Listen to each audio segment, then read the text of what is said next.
Eu acredito em milagres porque acredito em Deus. E porque eu acredito em Deus, então milagres acontecem. E sempre será assim. E hoje o Senhor tocou profundamente meu coração para dar uma mensagem de alerta. Vivemos no meio de uma geração entretida e dispersa que ignora voluntariamente a realidade espiritual. E a maioria das pessoas que vivem neste mundo não vivem as vidas que desejam. Alguns estão com medo, vivem com fome e sede de amor e não de angústia e de dor. Ignoram completamente que muitas das coisas que estão acontecendo em suas vidas não são diretamente causadas pelas escolhas naturais que fizeram. Mas por trás da realidade física em que vivemos, existe uma realidade espiritual. Existe uma realidade do Espírito. E assim como diz em Gênesis capítulo 1 e versículo 1, a palavra do Senhor diz que no princípio Deus criou os céus e a terra estava sem forma e vazia. E o Espírito de Deus se movia sobre a face do abismo. Hoje, o Espírito de Deus continua a se mover na terra, mas naquele começo havia trevas que cobriam a terra. E por isso ela era sem forma e vazia. E hoje as trevas também querem cobrir a terra, porque a única coisa que o inimigo busca é matar, roubar e destruir. E como vivemos no meio de uma geração que ignora completamente a realidade espiritual e até nega a existência do mal ou do inimigo de Deus, então eles vivem diretamente sob suas ordens. Muitos dos que negam a existência de Satanás são servos de Satanás. Eles vivem de acordo com o que o inimigo ditou para eles.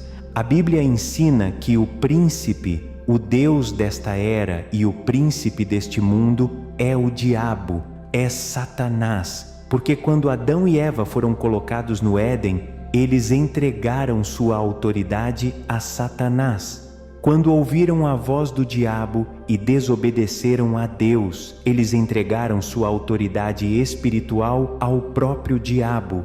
É por isso que a Bíblia ensina que quando Jesus veio à Terra, ele veio para desfazer as obras do diabo. É por isso que a Bíblia ensina que quando Jesus foi tentado, Satanás o levou a uma montanha muito alta e mostrou-lhe todos os reinos da terra. E Satanás disse a Jesus: tudo isto lhe darei, se você se prostrar e me adorar. E Satanás, naquele tempo, estava falando sobre o que havia acontecido no princípio. Quando o homem foi colocado no Éden, Deus disse a Adão: frutifica e multiplica-te, enche a terra e sujeita-a. Ele deu autoridade, poder, glória ao homem. Mas quando Adão e Eva pecam, eles perdem a autoridade espiritual. Imagine por um momento como seria o mundo se o homem nunca tivesse perdido a autoridade espiritual. Se um homem enfrenta um leão faminto e zangado, será difícil para o homem sair vivo. E estou falando sobre o reino natural. Mas enquanto Adão estava revestido de autoridade, enquanto estava em comunhão com Deus antes da queda, todos os animais tinham que obedecer a ele. Mesmo no reino espiritual, não havia nenhum ser que pudesse tocar Adão. Não porque não houvesse seres mais poderosos do que Adão, mas porque Deus o cobriu com sua glória e lhe deu autoridade na terra que governava. Mas agora o inimigo é o príncipe deste mundo. Quando Daniel orou por 21 dias por uma resposta de Deus, a Bíblia ensina que depois de 21 dias, Gabriel, o anjo mensageiro, veio e disse a Daniel: você é muito amado. E desde o primeiro momento em que você orou ao Senhor, sua oração foi ouvida no céu. Mas por 21 dias, o príncipe da Pérsia se opôs a mim. E o anjo Gabriel não estava falando sobre um ser humano. Ele estava falando sobre o principado que governava por trás do ser humano. Ou seja, na Pérsia havia um rei. Mas na realidade, aquele que governou aquele reino, aquele império da Pérsia, sobre essas 27 províncias, não era um homem, era o espírito demoníaco que estava por trás dele, um principado. Então, quando você se pergunta por que os governos do mundo cometem tantas injustiças, por que roubam, por que matam, por que eles julgam a maneira como fazem e governam as nações, levando-as à guerra, é porque atrás deles há demônios, há principados de violência, de guerra, de morte, de fome. E quem governa este mundo é Satanás. É por isso que Jesus disse: meu reino não é deste mundo. Somos literalmente forasteiros em nosso caminho por este mundo.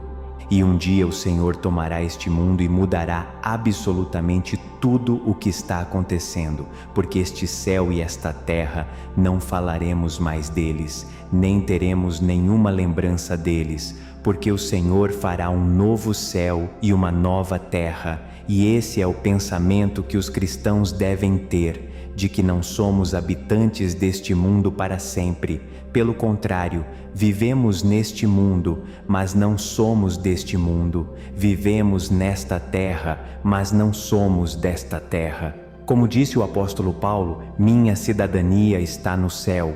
Hoje eu tenho uma pátria celestial, como diz o hino, e caminho em direção a essa pátria todos os dias que acordo pensando em Jesus e em como agradá-lo.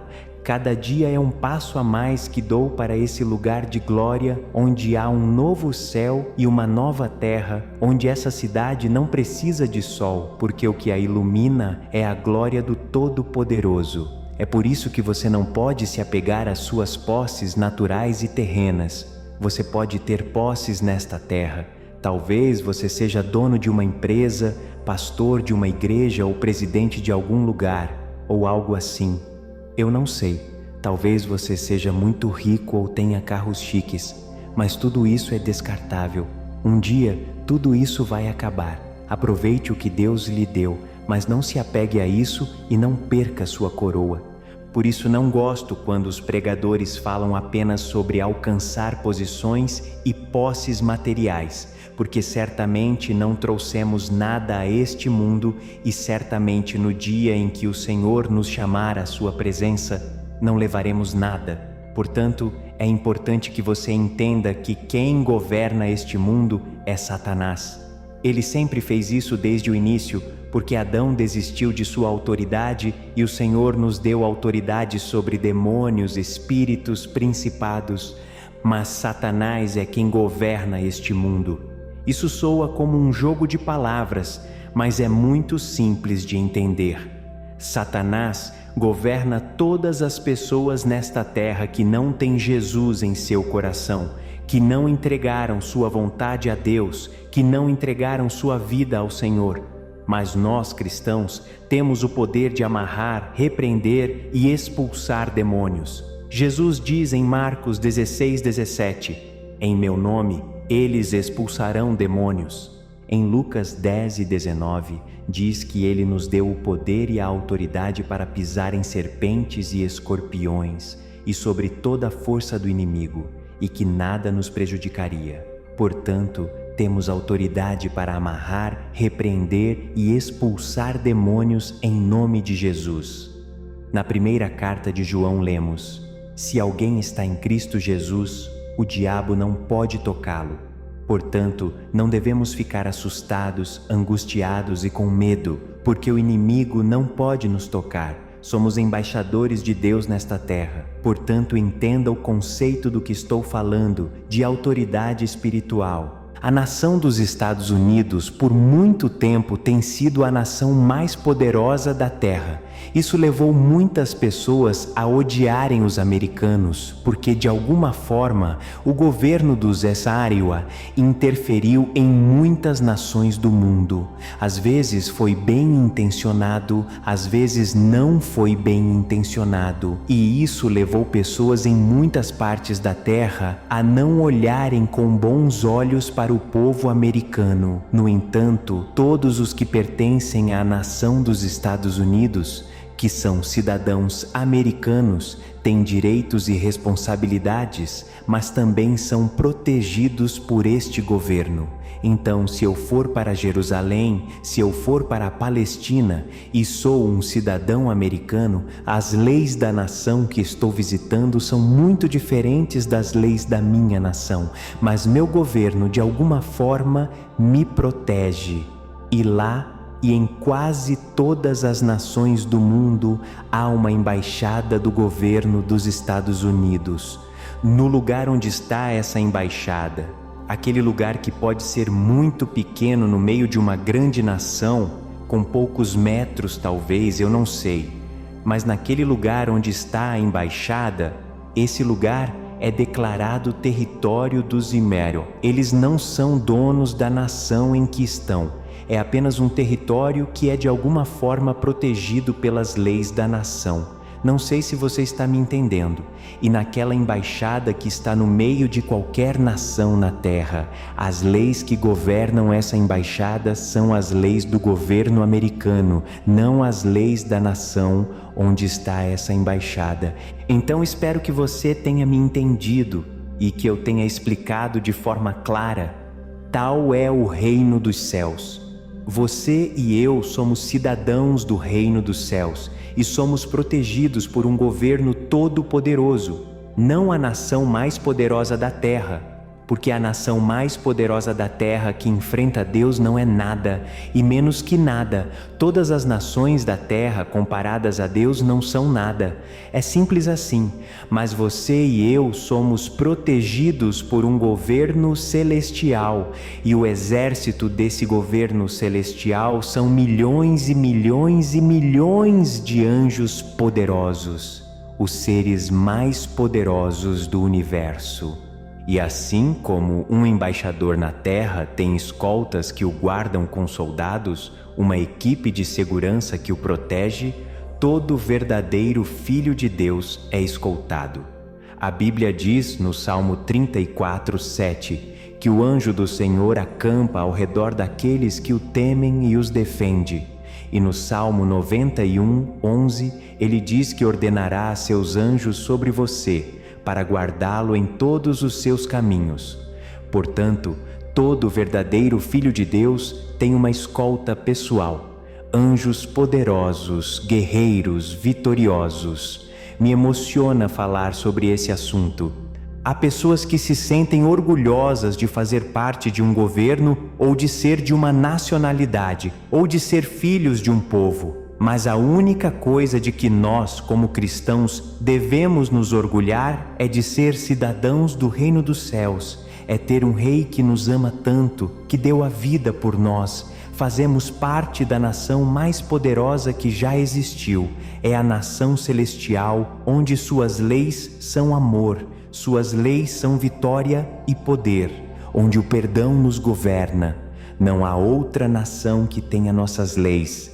No Sermão da Montanha, do capítulo 5, onde fala das bem-aventuranças, ao capítulo 7, onde nos dá a constituição do reino dos céus, somos informados da maior constituição de leis que governam uma nação. Essas leis governam o reino dos céus. Ouvistes o que foi dito: amarás o teu próximo e odiarás o teu inimigo. Mas digo-vos, disse Jesus, amai os vossos inimigos, fazei bem aos que vos odeiam, e orai pelos que vos desprezam e vos perseguem. Quão precioso é o nosso Deus! E quando você e eu entendemos essa realidade espiritual, então se cumpre o que dizem na segunda epístola de Coríntios 2:11. Não ignoremos as maquinações de Satanás para que ele não ganhe vantagem. Então, mesmo que Satanás governe este mundo e o tenha enchido de mentiras, ódio, guerra, materialismo, sexo desordenado, vícios, mesmo que isso esteja acontecendo na realidade natural. No entanto, você e eu somos embaixadores nesta terra, e há uma lei maior que nos protege, e essa é a lei do reino dos céus. E há um exército superior que nos protege, e é o exército celestial. Assim como quando Eliseu foi cercado por um exército de sírios, com carros, com cavalos, com espadas. Mas Eliseu não ficou angustiado. Por quê? porque havia um exército celestial cercando a cidade que realmente o guardavam e eles não podiam tocá-lo. Assim como quando Davi enfrentou Golias, um homem possuído por demônios que amaldiçoou a Deus, que amaldiçoou o exército de Israel. Mas Davi não estava sozinho. Davi lhe disse: "Você está vindo contra mim com espada, lança e dardo, mas eu venho contra você em nome do Senhor dos Exércitos. Ele é quem luta por nós. Portanto, não ignoramos as maquinações do diabo. Em vez disso, nós os repreendemos. Se Satanás governa o mundo, a maioria de seus homens estão espalhados por todo o mundo e nos governos. Mas não temos medo porque somos pessoas cheias de conhecimento, palavra e poder, porque o Espírito do Senhor Deus está sobre nós. Como diz Isaías 6:1, e nos guiou pela sua mão e pelo seu poder e pela sua glória. E entendemos que o Senhor é quem guarda nossa saída e nossa entrada desde agora e para sempre. Você deve entender que esta é uma das questões mais importantes em sua vida, porque se você entender que existe uma realidade espiritual, então cada decisão que você tomar a partir de agora será consultada com Deus, porque você pode tomar decisões na ordem natural, raciocinando, pensando, discutindo, talvez fazendo uma lista do que é certo e do que é errado. E isso pode lhe dar alguma luz, mas ainda humanamente você pode tomar decisões que aparentemente estão certas, mas podem afetar negativamente sua vida. Mas quando você entra na presença do Senhor, então a palavra que está em Romanos 8,14 é cumprida. A palavra do Senhor diz que todos os que são verdadeiros filhos de Deus são guiados pelo Espírito Santo, e o Espírito Santo não permitirá que você erre. Muitas vezes os seres humanos cometem erros. Na maioria das vezes cometemos erros. Até oramos e ainda tomamos decisões erradas, mas não porque o Espírito Santo nos levou a cometer erros, foi porque o ignoramos. Então você não pode mais ignorar a realidade espiritual que afetou sua vida, seu lar, sua família, mas é hora de acordar, de abrir seus olhos espirituais, seus ouvidos espirituais e entender que, assim como o inimigo procura me destruir, Deus procura me abençoar. Quando Moisés nasceu, as forças do diabo queriam destruí-lo. Porque quando Deus fala com Eva, depois que eles caíram em pecado, Deus dá a Eva uma promessa. Ele lhe disse: "Da tua descendência levantarei alguém que esmagará a cabeça de Satanás." Ele estava falando sobre o Messias. Então, o tempo todo, Satanás tentou destruir a descendência de Eva de uma forma ou de outra. E no tempo de Moisés, Satanás pensou que o Salvador do mundo estava prestes a nascer. Então Satanás tentou matar todos os filhos do sexo masculino, mas Deus salvou a vida de Moisés. O plano e o propósito de Satanás para Moisés era matá-lo, era destruí-lo, enganá-lo. Mas ele não pôde fazer isso porque Deus guardou Moisés como ele está guardando você, como ele está guardando a mim. Então Satanás, no tempo de Jesus, tentou matar todas as crianças e desta vez o fez nas mãos de Herodes, mas ele também não conseguiu. Moisés não era o Salvador do mundo, mas Moisés libertou seu povo da escravidão, anunciou e profetizou sobre Jesus. Mas na época em que Jesus, nosso amado Salvador, nasceu, Satanás também tentou destruir a vida dele. Então Satanás tem um plano para a sua vida. Deus tem um plano para a sua vida, mas Satanás também o tem, e temo que muitas pessoas andem no plano e na vontade de Satanás. O propósito final de Satanás é levar o homem à perdição eterna. O propósito principal de Deus é levar o homem ao céu, à vida eterna. Tudo o que acontece nesta vida pode ser muito bom ou ruim. Você pode estar em tribulação, angústia, ou pode obter vitórias e honras. Isso pode ser importante na ordem natural, mas a coisa mais importante para o nosso Deus é que você seja salvo, que você conheça o Senhor e Salvador, que você o receba como seu único e suficiente Salvador, é que você se arrependa de seus pecados e viva uma vida agradável a Ele, porque o propósito final de Deus não é enriquecê-lo. Muitos terão riquezas, outros não, mas o propósito final de Deus é salvá-lo. Então, se hoje você está passando por mágoas, dores, decepções, entrega tudo nos braços amorosos do Senhor, porque um dia Ele enxugará todas as lágrimas de nossos olhos e seremos extremamente alegres e felizes. Não ignoreis isso, por favor, porque Satanás pode enganar. Satanás quer enganá-lo, fazendo-o acreditar que a coisa mais importante nesta vida é ter luxos, riquezas, fama, poder ou prazer. Isso não é verdade. Como disse o apóstolo Paulo, sei viver em abundância, em escassez. Estou preparado para tudo, seja para ter abundância, ou para sofrer muita fome, para estar saciado, ou para estar em necessidade. Confio no Senhor para atender todas as nossas necessidades, mas meus olhos devem estar focados no que é verdadeiramente importante, no que é eterno. Fixe seus olhos nas coisas do alto, onde o Senhor está sentado à direita do Todo-Poderoso. E é para onde nossos olhos devem estar fixos e para onde nossos pensamentos devem ir. É o tempo de crer que Deus está levantando uma geração que ama a presença do Senhor, que não ignora as maquinações do diabo, que não será enganada pelo inimigo, que não será enganada pela ilusão das riquezas, que colocará Deus em primeiro lugar, o Todo-Poderoso. Mesmo que isso lhe custe lágrimas, dor, fome, angústia. Não ignoremos, por favor, que a Igreja de Jesus Cristo foi fundada pelo próprio sangue do Salvador, e então o alicerce foi estabelecido pelo sangue daqueles que pregaram o Evangelho. A maioria dessas pessoas morreu como mártires, dando suas vidas pela causa do Evangelho. Não se esqueça disso, porque vivemos no meio de uma geração distraída e materialista e muitas vezes nos é pregado um Evangelho que não é verdadeiro. O Evangelho do Senhor é difícil. Muitas vezes é difícil continuar nesta vida agradando ao Senhor, mas vale a pena. Ninguém lhe disse que seria fácil, e se alguém lhe dissesse, eles mentiram para você, pois o próprio Jesus, quando uma multidão muito grande o seguia, se virou para aquela multidão e disse: sim, se alguém quer vir após mim, tome sua cruz cada dia e siga-me, negue-se a si mesmo e siga-me. É sobre negar a si mesmo, é sobre resistir. É sobre lutar a boa luta.